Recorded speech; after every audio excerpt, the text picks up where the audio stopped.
Selamat pagi, siang, sore, atau malam, kapanpun Anda menonton video ini. Perkenalkan sebelumnya saya Balda Overaturots dari kelompok STAT. Kelompok ini diketuai oleh Melna Caitan dengan NPM 18311120.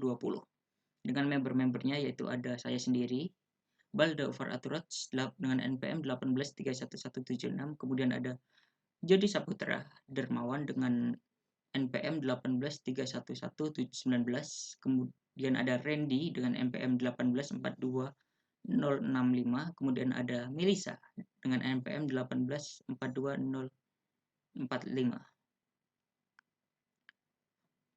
Kemudian ada Melna yaitu ketua kami di kelompok ini dengan NPM 1831120. Baiklah, di sini saya akan menjelaskan ide bisnis kami yang dengan nama Check My Closet. Apa itu Check My Closet atau CMC atau Check My Closet itu? Baiklah. Ide bisnis kami itu yang pertama, kami membuat startup yang bergerak di bidang clothing. Di bidang kami yang dimana kami membuat website yang untuk menyewakan clothing atau pakaian untuk kalangan muda. Baiklah, kemudian kedua, tujuan kami membantu kalangan muda yang ingin tampil stylish dengan tanpa membeli banyak baju. Yang dimana mungkin ada beberapa orang yang ingin tampil stylish tanpa ingin membeli baju atau tanpa ingin menambahkan koleksi di lemarinya. Sehingga kami datang untuk bisa menyewakan pakaian tersebut yang dia inginkan dengan brand mungkin yang dia inginkan. Kemudian yang ketiga, kami menyediakan pakaian dengan brand tertentu tapi dengan harga sewa yang terjangkau. Kemudian yang keempat, ingin mengurangi ketimpangan sosial. Kemudian problem apa yang ingin kami selesaikan ini adalah banyak kalangan muda yang gampang bosan dengan pakaian sehari-harinya. Mungkin ya banyak kalangan muda yang pakaianku ini aja, atau pengen tampil yang sebelum stylish, ingin tampil berbeda, ingin tampil di depan mungkin gebetannya atau teman-temannya. Kemudian merasa tidak puas dengan clothing sendiri yang sudah dapat dibilang banyak dan menumpuk. Ya, mungkin ada beberapa orang yang mungkin dia suka belanja, tapi akhirnya karena keseringan belanja atau apa, akhirnya menumpuk. Jadi kami juga bisa jadi tempat dia mungkin untuk menyewakan pakaian-pakaiannya. Kami bisa untuk tempat seperti itu. Kemudian ada beberapa masyarakat yang kesulitan memenuhi kebutuhan sandangnya. Mungkin ada yang beberapa masyarakat kebutuhan sandangnya cuman ingin tetap tampil stylish. Bisa dengan menyewa di tempat kami. Kemudian ada keinginan tampil trendy bersama teman-teman sebaya dan tampil beda ketika menghadiri pesta. Ya, ini yang mungkin jadi mungkin jadi tujuan utama kami, yaitu ketika ada pesta mungkin pakaiannya merasa kayak bosan itu aja, untuk kayak ya ingin tampil sesuai dengan seperti kayak ada pesta pernikahan, masa kayak cuman pakai kemeja kayak polo seperti ini kan tidak mungkin. Jadi mungkin kami bisa menyewakan produk-produk yang untuk dengan sesuai yang dengan pesta tersebut. Kemudian ada page selanjutnya yang dijelaskan oleh teman saya. Oke teman-teman, di sini saya akan menjelaskan solusi dari masalah yang ada di sini. Di sini yang pertama kita akan menyediakan jasa penyewaan baju.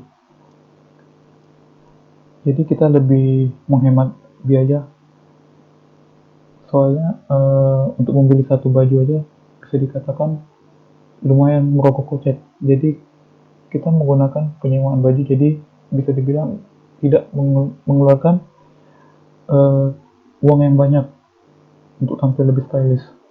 Nah, yang kedua kita menyediakan website guna memesan maupun melihat jenis-jenis pakaian yang tersedia. Nah, jadi sebelum menyewa, teman-teman bisa memilih jenis pakaian yang akan yang sesuai dengan teman-teman yang mau teman pakai. Teman-teman bisa melihatnya di website. Yang ketiga, kita ada jasa laundry. Jadi jasa laundry kita ini mudah dan terjangkau. Jadi teman-teman tidak perlu ribet mau mau laundry kemana. Nah, teman-teman bisa laundry di tempat kami. Yang keempat itu kita mempunyai sistem pengantaran dan penjemputan yang praktis. Jadi misalnya teman-teman tidak mempunyai waktu untuk uh, menjemput pakaiannya, kita bisa melakukan pengantaran, atau bisa teman-teman tidak bisa mengembalikan ke tempat kami, nah, kami akan melakukan penjemputan. Nah, selanjutnya di sini kita punya main produk. Kita ada sweater, ada blus, bisa teman-teman lihat ada denim shorts, ada cropped sweater, ada knit dress, ada white legs, ada flare pants, ada jumpsuit, ada romper, ada denim jacket, ada sweatshirt, ada blazer, ada long pants, shirtless, dan skinny jeans. Oke, selanjutnya saya akan menampilkan uh, tampilan website yang kami gunakan. Ini adalah tampilan websitenya. Ini adalah homepage. Uh, untuk produknya akan ditampilkan di sini, jadi kita bisa teman-teman bisa melihat jenis-jenis pakaiannya, seperti ukuran, uh, harga sewa yang kita kita tampilkan nanti di sini. Nah, terus kita juga ada blog. Nah, fungsinya blog ini kita akan menampilkan eh, berita-berita populer terkait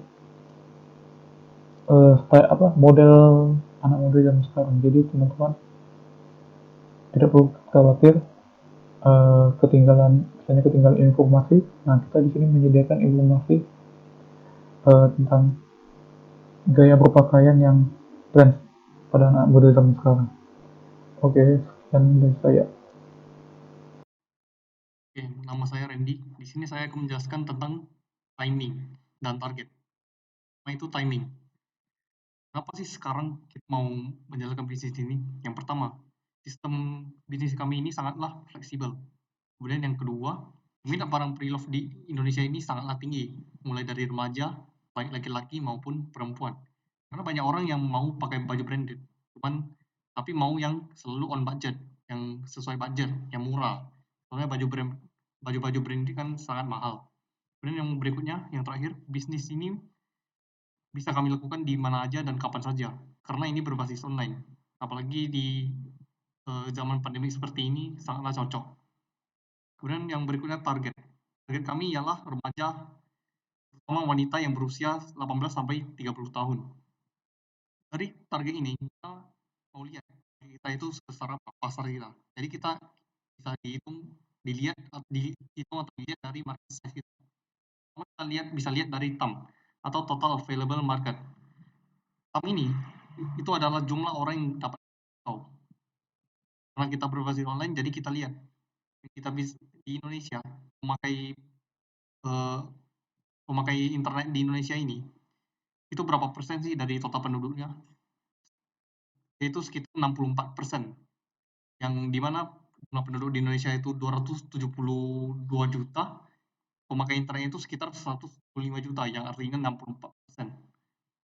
Yang kemudian berikutnya SAM, itu Serviceable Available Market.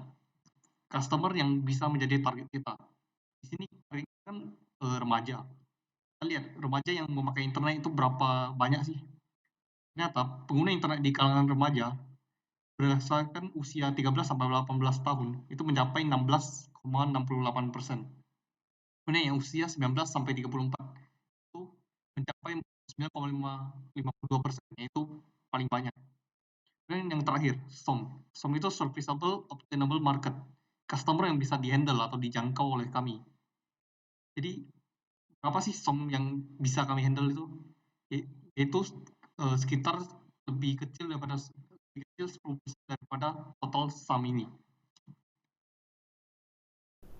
Baik, saya akan menjelaskan mengenai marketing canvas. Di sini problem kami adalah orang-orang yang bosan mengenakan pakaian yang sama, atau mereka ingin mencoba pakaian model baru, atau mereka ingin mengenakan pakaian bermerek. Ada beberapa alternatif yang ada, yaitu menyewa dari butik. Target market kami adalah pelajar, pekerja, dan orang-orang yang ingin mencoba style baru yang sering hadir di banyak acara. Kemudian solusi yang kami berikan adalah kami menyewakan baju branded dengan harga terjangkau. Unique value proposition kami menyediakan banyak pilihan dengan kualitas terbaik dan harga yang terjangkau. Key metrics kami adalah subscriber atau customer dan jumlah pendapatan per bulannya. Point of difference kami adalah kami memiliki harga yang lebih terjangkau, menyediakan pakaian kasual dan pakaian kerja, tidak hanya dress seperti butik. Early adopters kami kira-kira adalah teman dan orang-orang di Batam. Kemudian tim yang kami perlukan adalah content creator dan Instagram admin. Startup Runway ini sekitar 3 tahun, namun dengan adanya inovasi baru akan dapat bertahan lebih dari itu. Untuk reverse global analisisnya, kami akan membeli dan memilah pakaian pre-love, kemudian mempromosikan produk dan jasa. Awareness-nya dapat didapatkan dari iklan di YouTube, Facebook, dan Instagram. Misalnya ads dan endorse selebgram. Kemudian untuk evaluation, karena banyaknya pilihan yang kami berikan, maka pelanggan akan ingin berbelanja di sini. Kemudian consideration-nya, saya memberikan pertimbangan bahwa kami memastikan kualitas pakaian yang kami tawarkan bagus dan bersih, serta menawarkan pricing yang terjangkau. Purchase, yang membuat customer itu mau membeli, kami akan memberikan voucher untuk subscription dan menawarkan reward. Kemudian untuk retention-nya, kami akan terus menambahkan modal baru setiap bulannya. Untuk referral, kami membuat sistem penyewaan yang mudah, servis yang baik, serta problem solving yang cepat dan paket spesial. Untuk marketing plan-nya, kami akan memperkenalkan. Untuk pengenalannya, kita memberikan fakta-fakta mengenai dunia fashion. Kemudian kami akan lanjut dengan berinteraksi, yaitu dengan memberikan kuis, membuat kuis dan memberi reward kecil agar pelanggan dapat berinteraksi dengan kami. Kemudian membuat customer gathering beberapa bulan sekali agar lebih dikenal. Lalu untuk menjaga loyalitas pelanggan, kami memberikan voucher dan reward. Untuk voucher, agar pelanggan mau mulai berbelanja. Dan memberikan rewards agar pelanggan lama mau terus berbelanja lagi. Ada beberapa perusahaan yang kami temukan seperti Prelo dan Style Theory. Untuk Prelo ini hanya sebuah platform untuk jual beli atau sewa barang pre-love, sehingga tidak ada quality control dan laundry-nya. Untuk Style Theory hanya ada untuk wilayah Jakarta dan penyewaannya wajib per bulan. Perbedaannya dengan kami adalah, ya walaupun saat ini kami masih hanya untuk di Batam, namun kami dapat saja bekerja sama dengan kurir untuk menjangkau area yang lebih luas. Kami juga memberikan satu baju untuk orang-orang yang membutuhkan setiap 10 pakaian yang disewa. Customer dapat menyewa per piece di tempat kami, namun akan lebih menguntungkan jika menyewa per bulan. Untuk bisnis model kami, di bagian marketing kami ada pengenalan produk kepada pelanggan dan memberikan tawaran-tawaran menarik. Di bagian customer service, kami menyuguhkan sistem yang user friendly, tidak membingungkan pelanggan, dan memberikan pelayanan terbaik dalam penyelesaian masalah. Kemudian, kami membeli lebih banyak aset. Dari pendapatan yang sudah kami dapat, koleksinya akan ditambah dan baju-baju lama dapat kami sumbangkan kepada orang-orang yang kurang mampu. Lalu, agar customer membeli, akan disupport dengan pembayaran yang mudah dan pengiriman yang cepat. Sekian dari saya, akan dilanjutkan oleh teman saya. Kemudian untuk bagian keuangan, financial projections, kami anggap untuk investasi awal kami yaitu laptop 2 unit dengan nilai 7.800.000 dengan depresiasi tiap bulan selama 4 tahun sebesar 162.500.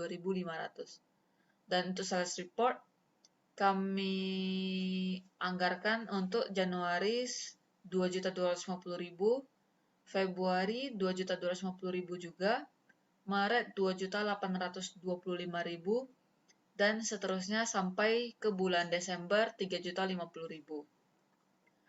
Kemudian untuk beban-bebannya ada internet atau wifi expense 350.000, hosting expense-nya 60.000, telepon expense-nya 150.000 dengan total administrative expense 560.000. Ada juga operating expense yaitu beban iklan 200.000 dan packaging expense 250.000 dan totalnya yaitu 1.010.000 tiap bulannya. Kemudian di sini saya buat financial projection selama 1 tahun untuk Januari sampai Desember dengan sales tanpa sales discount didapatkan net sales dan cost of sales-nya sesuai dengan beban tiap bulan pada beban atau harga pokok penjualan di bulan masing-masing, didapatkan gross profit tiap bulan sampai setahun, dan juga operating expense yang flat selama 1 tahun. Bisa dilihat dari nominalnya yang sama setiap bulan dengan total expense yang sama setiap bulan. Dan operational profit-nya didapat dari gross profit dikurang dengan total expense. Kemudian tanpa interest didapatkan net profit before tax. Di sini dianggap menggunakan tax 0,5%. Kemudian dihasilkan net profit after tax yang di kolom hijau. Kemudian accumulated net profit after tax, yaitu profit yang telah ditambah kembali dengan depresiasi, karena depresiasi bukan pengeluaran secara cash, dan didapatkan cash flow sebesar 674.925 perak untuk Januari, dan demikian seterusnya sampai di bulan Desember. Dan dengan cash flow tersebut diperkirakan akan mendapat payback period selama 4 bulan. Jadi payback period ini sama seperti kami akan mendapatkan modal, maksudnya mengembalikan modal yang telah kami suntik setelah 4 bulan. Bisnis legal. Usaha kami termasuk usaha mikro, yaitu usaha produktif milik perorangan dan atau badan usaha perorangan yang memenuhi kriteria usaha mikro, yaitu usaha kami memiliki kekayaan bersih paling banyak 50 juta, tidak termasuk tanah dan bangunan tempat usaha, dan memiliki hasil penjualan tahunan paling banyak 300 juta. Bisa dilihat dari sales di sini, bahwa sales kami tidak sampai dengan 300 juta. Kemudian untuk dasar hukumnya, yaitu pada UU nomor 20 tahun 2008 tentang usaha mikro, kecil, dan menengah. Dalam UU ini telah diatur semua mulai dari kriteria, aspek perizinan, serta bagaimana peran serta pemerintah pusat dan daerah dalam pemberdayaan usaha mikro. Legalitas. Usaha mikro memiliki bentuk perizinan lain, yakni izin usaha mikro kecil atau IUMK, yang memiliki dasar hukum PP nomor 98 tahun 2014, serta Peraturan Menteri Dalam Negeri nomor 83 tahun 2014 tentang pedoman pemberian izin usaha mikro dan kecil. Dalam PP nomor 23 tahun 2018, besaran PPh final telah diturunkan, yang sebelumnya 1% menjadi 0,5%. Demikian hasil presentasi dari tim Check My Closet dengan anggota 5 orang, dan berikut adalah peran masing-masing atas setiap materi yang harus diselesaikan. Sekian dan terima kasih.